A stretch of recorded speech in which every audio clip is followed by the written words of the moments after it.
কথা হচ্ছে যে বাবা বন্ধু আমার দাদা স্থানীয়।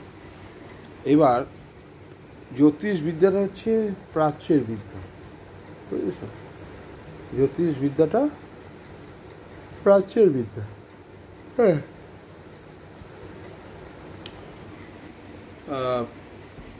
সৌরজগতে একটা সূর্য আছে, আর যখন জ্যোতিষবিদ্যা তৈরি হয়েছিল তখন প্রাচ্যের পণ্ডিতরা কাছে জানা ছিল যে 9টা গ্রহ আছে। 9টা গ্রহ একটু বলছি আমি কী কী: পৃথিবী, বুধ, বৃহস্পতি, মঙ্গল, শনি, হ্যাঁ, আর হচ্ছে ইউরেনাস, নেপচুন, প্লুটো, আর একটা গ্রহ শুক্র, নাকি শুক্র কোনো গ্রহ হয় না, শুক্র একটা গ্রহ। এই 9টা গ্রহ জানা ছিল। আজকে কথা বলবে না আমি যখন কথা বলবো তখন এত কথা বলবে না, শুনবে শুধু। এত কথা বলো কেন তুমি? এগুলো তুমি শেখো না কিছু। শুনে এটা বোঝার চেষ্টা করো, মনে ব্রেনে প্রসেস করবে, তবে তো শিখবে। তুমি এত বকলে তুমি শিখবে কী করে? এটা হলো তো। এবার কথা হচ্ছে তারপর আমাদের এই 9টা যে গ্রহ আছে, এই গ্রহের আকর্ষণ মানে মাধ্যাকর্ষণ আমাদের শরীরে, মানুষের শরীরে বিভিন্ন রকম প্রভাব বিস্তার করে। তা মনের প্রভাব বিস্তার করে, ক্ষমতাও তার একটা প্রভাব বিস্তার হয়ে যায়। মন আর শরীরের শক্তি নিয়ে তো মানুষের ক্ষমতা তৈরি হয় না মূলত।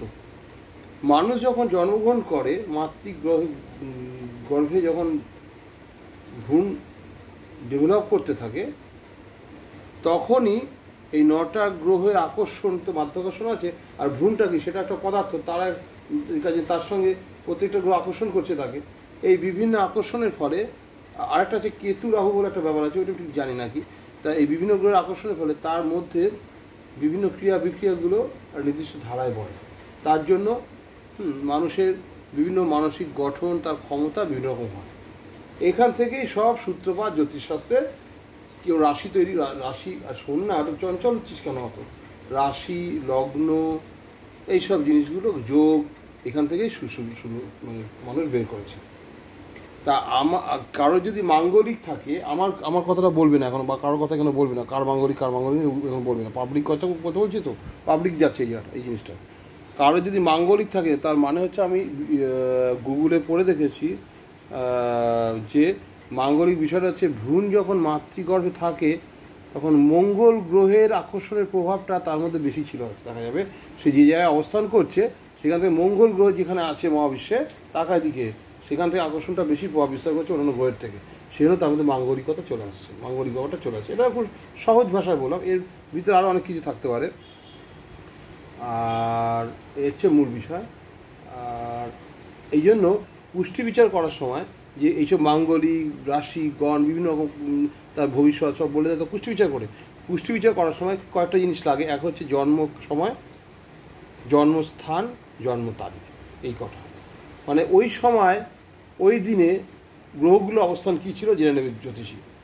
সেই জন্য ওই সময় ওই দিনে ওই স্থানে